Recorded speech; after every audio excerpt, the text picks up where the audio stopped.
បងប្អូនអើយមានបាត់កូនឈប់មួយអត់ខ្ញុំមើលបានកូនឈប់មួយឯងកាលពីព្រឹកមិញម៉ោង9ហ្នឹងឯងឃើញនៅលើខែខ្ញុំហ្នឹងកូនឈប់នេះសម្បល់សក្រហម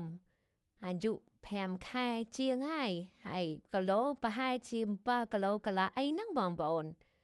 បើម្ចាស់កម្មសិទ្ធិជ្រូកនេះគាត់បានឃើញ inbox មកខ្ញុំផ្ទាល់មកហើយបង្ហាញផុសតាងផងបើបង្ហាញទៅត្រឹមត្រូវថាពិតជាម្ចាស់មែនខ្ញុំប្រពល់ជូនវិញ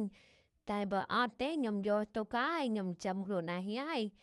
ពូកូនឈុកនេះបងខ្ញុំមកមួយថ្ងៃហ្នឹងដែលជួយចាំខ្ញុំផងជួយចាំខ្ញុំផង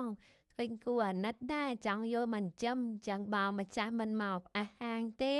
គ្មានភ័ស្តុតាងត្រឹមត្រូវទេកូនឈុកនេះខ្ញុំទុកចាំខ្លួនឯងហើយអត់ឲ្យវិញទេ